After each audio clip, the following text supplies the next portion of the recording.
ಬೆಂಗಳೂರಿನಲ್ಲಿ ಫುಟ್ಪಾತ್ ಒತ್ತುವರಿ ತೆರವು ಕಾರ್ಯಾಚರಣೆ ಆರಂಭವಾಗಿದ್ದು ಮೆಜೆಸ್ಟಿಕ್ ಸುತ್ತಮುತ್ತ ಜಿಬಿಎ ಅಧಿಕಾರಿಗಳು ಕಾರ್ಯಾಚರಣೆ ಆರಂಭಿಸಿದ್ರು. ಈ ವೇಳೆ ನೀವು ಅಂಗಡಿಗಳ ತೆರವು ಮಾಡಿದ್ರೆ ಮುಂದೆ ನಾವು ರಾಬರಿ ಮಾಡಬೇಕಷ್ಟೇ, ನಮ್ಮ ಹೊಟ್ಟೆ ಮೇಲೆ ಯಾಕೆ ಹೊಡಿತೀರಿ ಅಂತ ಬೀದಿ ಬದಿ ವ್ಯಾಪಾರಿಗಳು ಆಕ್ರೋಶ ಹೊರಹಾಕಿದ್ರು. ನಮ್ಮನ್ನ ನಂಬ್ಕೊಂಡಿರ್ತಕ್ಕಂಥ ಹೆಂಡತಿ ಮಕ್ಕಳು ನಾವೇನ್ ಸರ್ ನಾವು ಸಾಕ್ಲಿ.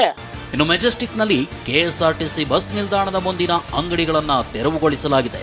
ಜೊತೆಗೆ ರೈಲ್ವೆ ನಿಲ್ದಾಣದ ಬಳಿ ಶೌಚಾಲಯದ ಪಕ್ಕದಲ್ಲೇ ಕ್ಯಾಂಟೀನ್ ಮಾಡಿಕೊಂಡಿದ್ದ ಸಂಪೂರ್ಣ ಅಂಗಡಿ ನೆಲಸಮ ಮಾಡಲಾಯಿತು. ಮತ್ತೊಂದೆಡೆ ಇಂದಿರಾನಗರ 100 ಫೀಟ್ ರಸ್ತೆಯಲ್ಲಿ ಅಂಗಡಿ, ಹೋಟೆಲ್, ಮನೆಗಳ ಮುಂದಿದ್ದ ವಸ್ತುಗಳನ್ನ ತೆರವು ಮಾಡಲಾಯಿತು. ಈ ವೇಳೆ ಕಾರ್ಯಾಚರಣೆಗೆ ಅಡ್ಡಿಪಡಿಸಿದವರ ವಿರುದ್ಧ ಅಧಿಕಾರಿಗಳು ಕಿಡಿಕಾರಿದ್ರು. ಕಟ್ಟಡ ಕಾಮಗಾರಿಗಾಗಿ ಫುಟ್ಪಾತ್ ಅತಿಕ್ರಮಣ ಮಾಡಿಕೊಂಡವರಿಗೂ ಬಿಸಿ ಮುಟ್ಟಿಸಿದ್ರು. ಬೆಂಗಳೂರಿನ 5 ಪಾಲಿಕೆ ವ್ಯಾಪ್ತಿಯಲ್ಲಿ ಫುಟ್ಪಾತ್ ಒತ್ತುವರಿ ತೆರವು ಕಾರ್ಯ ನಡೆದಿದ್ದು ಜೆಸಿಬಿ ಗರ್ಜಿಸಿದೆ. ಫುಟ್ಪಾತ್ನಲ್ಲಿದ್ದ ತಳ್ಳುವ ಗಾಡಿ, ಚಿಕ್ಕಪುಟ್ಟ ಅಂಗಡಿಗಳನ್ನ ತೆರವುಗೊಳಿಸಿದ್ರು. ಇನ್ನು ಮಲ್ಲೇಶ್ವರಂನಲ್ಲಿ ಫುಟ್ಪಾತ್ ಮೇಲಿದ್ದ ನಂದಿನಿ ಪಾರ್ಲರ್ ತೆರವು ಮಾಡದ ಸಿಬ್ಬಂದಿ ವಿರುದ್ಧ ಬೀದಿ ಬದಿ ವ್ಯಾಪಾರಿಗಳು ಆಕ್ರೋಶ ಹೊರಹಾಕಿದ್ರು. ಅದೇನಕ್ಕೆ ಮತ್ತೆ ಅದು ನೋಡುತ್ತಾ ಇಲ್ಲ ನೀವು? ಅದು ಮಾತ್ರ ಲೈಸೆನ್ಸ್ ಬಂದ್ಬಿಡುತ್ತೆ, ದುಡ್ಡು ಬಂದ್ಬಿಡುತ್ತೆ. ಅದ್ರಲ್ಲಿ ನಮ್ ತಳ್ಳ ಗಾಡಿಗೆ ಮಾತ್ರ ಬರಲ್ವಾ ಸರ್ ದುಡ್ಡು? ಆ ಗಾಡಿ ಅದನ್ನೇನು ಸರ್, ಅದು ಫುಟ್ಪಾತ್ ಅಲ್ಲೇ ಸರ್ ಇರೋದು ಅಂಗಡಿ, ಅದನ್ನು ಹೊಡೆದಾಕ್ರಿ. ನಾನು ಪರ್ಮಿಷನ್ ಕೊಟ್ಟಿಲ್ಲ. ಒಂದ್ ನಿಮಿಷ ಕೇಳಿಸ್ಕೊಳ್ಳಿ, ನಾನು ಪರ್ಮಿಷನ್ ಕೊಟ್ಟಿಲ್ಲ. ನಂದಿನಿ ಬೂತ್ ಇಲ್ಲ ಸರ್, ಸ್ವಲ್ಪ ಸುಮ್ಮನೆ ಇರ್ತೀರಾ? ನಾನು ಮಾತಾಡೋನ್ ಕೇಳಿಸ್ಕೊಂತೀರಾ? ನಂದಿನಿ ಬೂತ್ ಇವಾಗ ಫುಟ್ಪಾತ್ ಮೇಲೆ ಇದೆ ಅಲ್ವಾ, ನಾನು ನಮ್ಮ ಹೈಯರ್ ಆಫೀಸರ್ಸ್ ಹತ್ರ ಮಾತಾಡ್ಬಿಟ್ಟು ಆಕ್ಷನ್ ತಗೊಂತೇನೆ. ಓಕೆ. ಇನ್ನು ಮುನಿರೆಡ್ಡಿ ಪಾಳ್ಯದಲ್ಲಿ ಒತ್ತುವರಿ ತೆರವು ಬಳಿಕ ಮತ್ತೆ ಅದೇ ಸ್ಥಳದಲ್ಲಿ ವ್ಯಾಪಾರ ಮಾಡಿದ್ದಾರೆ. ನಾವು ಇಲ್ಲೇ ಸಾಯುತ್ತೇವೆ, ಬೇರೆ ಕಡೆ ಹೋಗಲ್ಲ ಅಂತ ಬೀದಿ ಬದಿ ವ್ಯಾಪಾರಿಗಳು ಪಟ್ಟು ಹಿಡಿದಿದ್ದಾರೆ. ಮತ್ತೆ ಏನಾರ ಬರ್ತಾರ ಅಂತ ನಾವು 50,000 ಮೇಲೆ ಐಟಮ್ ಹಾಕಿದ್ವಿ. ನಾವು ಇವಾಗ ಹೆಂಗ್ ಖಾಲಿ ಮಾಡೋದು? ರಾತ್ರಿ ಹೆಂಗ್ ಊಟ ತಿನ್ನೋಣ? ನಾವು ಹೋಗಿ ನಾನು ಸಾಲ ತಗೋ ಬಂದಿರೋದು. ಇನ್ನೊಂದೆಡೆ ಫುಟ್ಪಾತ್ ಸಾರ್ವಜನಿಕರ ಆಸ್ತಿ, ನಾಗರಿಕರಿಗೆ ಸಮಸ್ಯೆ ಆಗ್ತಿರೋದ್ರಿಂದ ತೆರವು ಮಾಡ್ತಿದ್ದೇವೆ ಅಂತ ಬೆಂಗಳೂರು ಉಸ್ತುವಾರಿ ಸಚಿವ ಕೃಷ್ಣ ಬೈರೇಗೌಡ ಹೇಳಿದ್ದಾರೆ. ಫುಟ್ಪಾತು ಸಾರ್ವಜನಿಕರಿಗೆ ಸೇರಿದ್ದು, ಸಾರ್ವಜನಿಕರ ಆಸ್ತಿ ಫುಟ್ಪಾತ್ ಮೇಲೆ ವ್ಯಾಪಾರ ಅಂಗಡಿಗಳು ಮುಂದಕ್ಕೆ ಬಂದು ಒತ್ತುವರಿ ಮಾಡುವಂತಹದ್ದು ಕಾನೂನಿಗೆ ವಿರುದ್ಧ ಆಗುತ್ತೆ. ರಾಜ್ಯದ 5 ಎಸ್ಕಾಂಗಳ ವ್ಯಾಪ್ತಿಯಲ್ಲಿ ಗೃಹಜ್ಯೋತಿ ಫಲಾನುಭವಿಗಳ ದಾಖಲೆ ಪರಿಶೀಲನೆ ಆರಂಭವಾಗಿದೆ. ಹುಬ್ಬಳ್ಳಿ ಸೇರಿದಂತೆ ಹಲವು ಜಿಲ್ಲೆಗಳಲ್ಲಿ ಮನೆ ಮನೆಗೆ ಭೇಟಿ ನೀಡಿದ್ದ ಮೀಟರ್ ರೀಡರ್ಗಳು ಮತ್ತು ಸಿಬ್ಬಂದಿ ಫಲಾನುಭವಿಗಳ ದಾಖಲೆಯನ್ನ ಪರಿಶೀಲಿಸಿದ್ರು.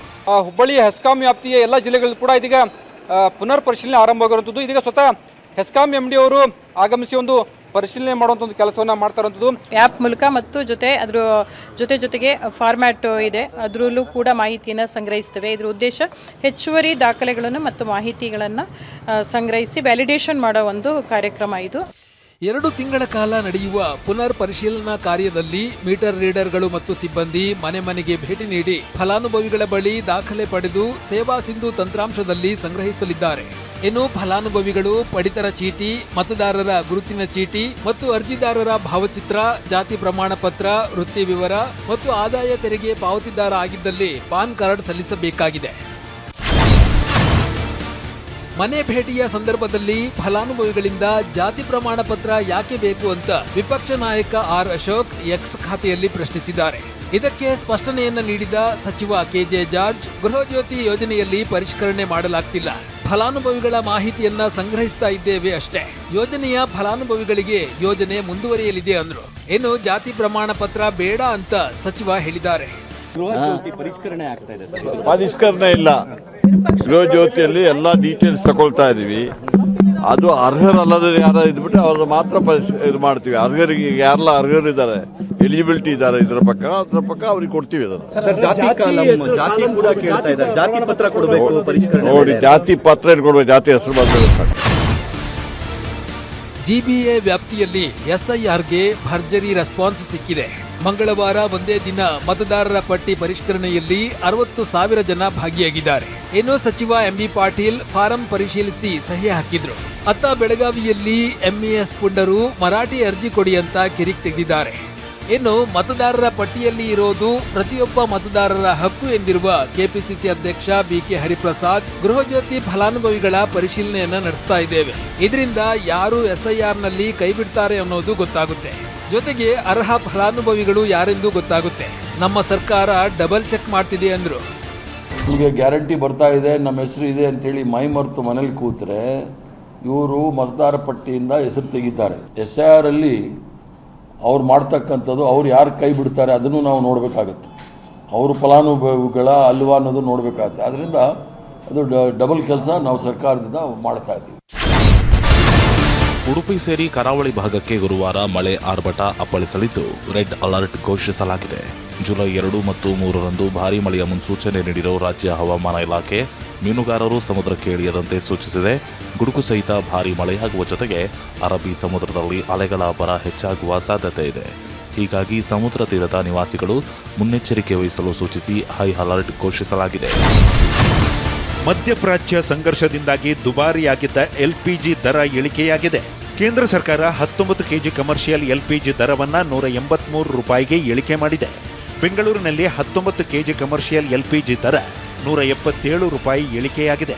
ಇನ್ನು ಆಟೋ ಚಾಲಕರಿಗೂ ಕೇಂದ್ರ ಸರ್ಕಾರ ಗುಡ್ ನ್ಯೂಸ್ ನೀಡಿದೆ. ಪ್ರತಿ ಲೀಟರ್ ಆಟೋ ಎಲ್ಪಿಜಿ ದರವನ್ನು 10 ರೂಪಾಯಿ ಇಳಿಕೆ ಮಾಡಲಾಗಿದೆ. ಈ ಹಿಂದೆ 95 ರೂಪಾಯಿ ಇದ್ದ 1 ಲೀಟರ್ ಆಟೋ ಎಲ್ಪಿಜಿ ಇದೀಗ 85 ರೂಪಾಯಿಗೆ ಇಳಿಕೆಯಾಗಿದೆ. ಯುದ್ಧ ಆರಂಭಕ್ಕೂ ಮುನ್ನ ಪ್ರತಿ ಲೀಟರ್ ಆಟೋ ಎಲ್ಪಿಜಿ ದರ ಲೀಟರ್ಗೆ 56 ರೂಪಾಯಿ ಇತ್ತು. ಇತ್ತ ಖಾಸಗಿ ಇಂಧನ ಪೂರೈಕೆ ಸಂಸ್ಥೆ ನಯಾರಾ ಎನರ್ಜಿ ಪ್ರತಿ ಲೀಟರ್ ಪೆಟ್ರೋಲ್ ಬೆಲೆಯನ್ನ 5 ರೂಪಾಯಿ ಇಳಿಕೆ ಮಾಡಿದೆ. ಡೀಸೆಲ್ ಬೆಲೆಯನ್ನ 3 ರೂಪಾಯಿ ಇಳಿಕೆ ಮಾಡಿದೆ. ಜುಲೈ 1ರಿಂದ ಹೊಸ ದರ ಜಾರಿಯಾಗಿದೆ. ಸರ್ಕಾರಿ ಸಾರಿಗೆ ನಿಗಮ ಟಿಕೆಟ್ ದರ ಏರಿಕೆಯ ಶಾಕ್ ನೀಡುವುದಕ್ಕೆ ಸಿದ್ಧತೆಯನ್ನ ನಡೆಸಿದೆ. ಕೆಎಸ್ಆರ್ಟಿಸಿ ಬಸ್ ಪ್ರಯಾಣ ದರವನ್ನ 33% ಹೆಚ್ಚಿಸಲು, ಬಿಎಂಟಿಸಿ ಬಸ್ ದರವನ್ನ 44% ಏರಿಸುವಂತೆ ಸಾರಿಗೆ ನಿಗಮಗಳು ಸರ್ಕಾರಕ್ಕೆ ಮನವಿಯನ್ನ ಸಲ್ಲಿಸಿವೆ. ಡೀಸೆಲ್ ದರ ಏರಿಕೆ ಹಿನ್ನೆಲೆ ಬಸ್ ಟಿಕೆಟ್ ದರ ಏರಿಕೆ ಅನಿವಾರ್ಯ ಅಂತ ಸಾರಿಗೆ ನಿಗಮಗಳು ಹೇಳ್ತಿವೆ. ಸಾರಿಗೆ ಬಸ್ ಟಿಕೆಟ್ ದರ ಏರಿಕೆ ಪ್ರಸ್ತಾಪ ಸದ್ಯ ಸಿಎಂ ಅಂಗಳದಲ್ಲಿದೆ. ಮುಂದಿನ ಸಂಪುಟದಲ್ಲಿ ಟಿಕೆಟ್ ದರ ಏರಿಕೆಗೆ ಗ್ರೀನ್ ಸಿಗ್ನಲ್ ನೀಡುವ ಸಾಧ್ಯತೆ ಇದೆ. ಇನ್ನು ಜನರಿಗೆ ತೊಂದರೆ ಆಗದ ರೀತಿ ಟಿಕೆಟ್ ದರ ಏರಿಸುವ ಪ್ರಯತ್ನ ನಡೆದಿದೆ ಅಂತ ಸಾರಿಗೆ ಸಚಿವ ಭೈರತಿ ಸುರೇಶ್ ಹೇಳಿದ್ದಾರೆ. ನೋಡಿ, ಶಕ್ತಿ ಯೋಜನೆ ಕಾಂಗ್ರೆಸ್ ಪಕ್ಷದ ಮಹತ್ವಾಕಾಂಕ್ಷಿ ಯೋಜನೆ.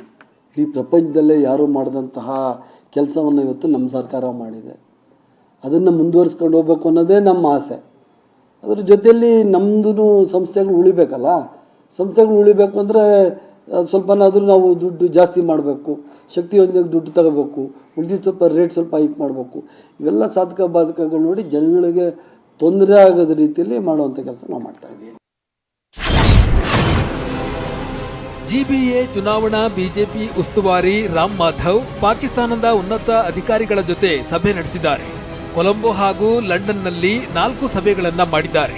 ಪಾಕ್ ಐಎಸ್ಐ ಮಾಜಿ ಮೇಜರ್ ಜನರಲ್ ಜೊತೆ ರಹಸ್ಯ ಸಭೆ ನಡೆಸಿದ್ದಾರೆ ಅಂತ ಕೆಪಿಸಿಸಿ ಅಧ್ಯಕ್ಷ ಬಿಕೆ ಹರಿಪ್ರಸಾದ್ ಗಂಭೀರ ಆರೋಪ ಮಾಡಿದ್ದಾರೆ. ಹಿಲ್ಟನ್ ಹೋಟೆಲಲ್ಲಿ ಪಾಕಿಸ್ತಾನದ ಉನ್ನತ ಅಧಿಕಾರಿಗಳು, ಅದರಲ್ಲಿ ಐಎಸ್ಐ ಅಂತ ಇದೆ, ಅಲ್ಲಿ ಮೋಸ್ಟ್ ಡೇಂಜರಸ್ ಆರ್ಗನೈಸೇಷನ್ ಅದು, ಅದರ ಮೇಜರ್ ಜನರಲ್ ಜೊತೆ ಇವರು ಮಾತುಕತೆ ನಡೆಸಿದ್ದಾರೆ. 4 ಮಾತುಕತೆ ನಡೆಸಿದ್ದಾರೆ ಗುಪ್ತವಾಗಿ, ಗೌಪ್ಯವಾಗಿ. ಯಾಕಂದ್ರೆ ಅವ್ರ ಸಂಘಟನೆ ಅಷ್ಟೇ ಗುಪ್ತ ಕಾರ್ಯಸೂಚಿಗಳಿರ್ತಕ್ಕಂಥ ಹಿಡನ್ ಅಜೆಂಡಾ ಇರ್ತಕ್ಕಂಥವ್ರು. ಅದರ ಒಂದು ಹೋಟ್ಲಲ್ಲಿ ಮಾಡೋ 4, ಅದು ಕೊಲಂಬೋದಲ್ಲಿ, ಇಂಡಿಯಾದಲ್ಲಿ ಮಾಡಿದ್ರೆ ಪರವಾಗಿರ್ಲಿಲ್ಲ, ಕೊಲಂಬೋದಲ್ಲಿ ಶ್ರೀಲಂಕಾಗೂ ಮಾಡಿದ್ದಾರೆ. ಅದೇನ್ ಮಾತಾಡಿದ್ದಾರೆ ಅನ್ನೋದು ಹೇಳಿ ಸ್ವಲ್ಪ. ಅದರಲ್ಲಿ ಅವ್ರ ಗುರುಗಳಾದ ಮೋಹನ್ ಭಾಗವತ್ ಅವರು ಹೇಳಿದ್ದಾರೆ, ಪಾಕಿಸ್ತಾನ ಜೊತೆ ನಾವು ಮಾತಾಡೋದ್ರೆ ಏನು ತಪ್ಪಿಲ್ಲ ಅಂತ. ನಾನೇನಾದ್ರೂ ಮಾತಾಡಿದ್ರೆ ಅಂತ 2 ವರ್ಷ ನಾನು ಹಿಂದೆ ಬಿಟ್ಬಿಟ್ಟಿದ್ದೆ. ಬುಧವಾರದಿಂದ ರಾಜ್ಯದಲ್ಲಿ ವಿಬಿಜಿ ರಾಮ್ಜಿ ಕಾಯ್ದೆ ಅಂದರೆ ವಿಕಸಿತ ಭಾರತ ರೋಜ್ಗಾರ್ ಮತ್ತು ಅಜೀವಿಕಾ ಮಿಷನ್ 2025 ಜಾರಿ ಮಾಡಲಾಗಿದೆ. ಮಹಾತ್ಮ ಗಾಂಧಿ ರಾಷ್ಟ್ರೀಯ ಗ್ರಾಮೀಣ ಉದ್ಯೋಗ ಖಾತರಿ ಕಾಯ್ದೆ ಹೆಸರಿನಲ್ಲಿ ಮಹಾತ್ಮ ಗಾಂಧಿ ಹೆಸರು ಬದಲಿಸಿ ರದ್ದುಗೊಳಿಸಿ ಕೇಂದ್ರ ಸರ್ಕಾರ ವಿಬಿಜಿ ರಾಮ್ಜಿ ಕಾಯ್ದೆ 2025 ಜಾರಿಗೆ ತಂದಿದೆ. ಇದರಿಂದಾಗಿ ಇದರ ಜಾರಿಯಿಂದ ಕೇಂದ್ರ ಸರ್ಕಾರ ಮತ್ತು ರಾಜ್ಯ ಸರ್ಕಾರದ ಅನುದಾನದಲ್ಲಿ ಬದಲಾವಣೆಯಾಗಲಿದೆ. ಹಳೆಯ ಯೋಜನೆಯಲ್ಲಿ 90-10 ಅನುಪಾತದಲ್ಲಿ ವೆಚ್ಚ ಹಂಚಿಕೆಯಾಗ್ತಿತ್ತು. ಈಗ 60-40 ಅನುಪಾತ ಜಾರಿ ಮಾಡಲಾಗಿದೆ. ಈ ಹಿಂದೆ ಕೇಂದ್ರ ಸರ್ಕಾರ 90% ಅನುದಾನ ನೀಡುತ್ತಿತ್ತು. ರಾಜ್ಯ ಸರ್ಕಾರಗಳು 10% ಅನುದಾನ ಭರಿಸುತ್ತಿತ್ತು. ಇದೀಗ ಕೇಂದ್ರ ಸರ್ಕಾರ 60%, ರಾಜ್ಯ 40% ಅನುದಾನ ಭರಿಸಬೇಕು. ಹಿಂದೆ ವರ್ಷಕ್ಕೆ ಕನಿಷ್ಠ 100 ದಿನ ಉದ್ಯೋಗ ನೀಡಲಾಗ್ತಿತ್ತು. ಈಗ ವರ್ಷಕ್ಕೆ ಕನಿಷ್ಠ 125 ದಿನ ಉದ್ಯೋಗ ನೀಡಬೇಕಿದೆ. ಇನ್ನು ಹೊಸ ಯೋಜನೆಯಿಂದ ಪಾರದರ್ಶಕತೆಗಾಗಿ ಬಯೋಮೆಟ್ರಿಕ್ ಹಾಜರಾತಿ ಕಡ್ಡಾಯಗೊಳಿಸಲಾಗಿದೆ. ಜಿಪಿಎಸ್ ಮೇಲ್ವಿಚಾರಣೆ ಮತ್ತು ಎಐ ಆಧಾರಿತ ತಪಾಸಣೆ ಕಡ್ಡಾಯವಾಗಿದೆ. ಕೆಲಸ ಕೇಳಿದ 15 ದಿನಗಳಲ್ಲಿ ಉದ್ಯೋಗ ನೀಡದಿದ್ದರೆ ರಾಜ್ಯ ಸರ್ಕಾರಗಳು ಕಡ್ಡಾಯವಾಗಿ ನಿರುದ್ಯೋಗ ಭತ್ಯೆ ನೀಡಬೇಕಿದೆ.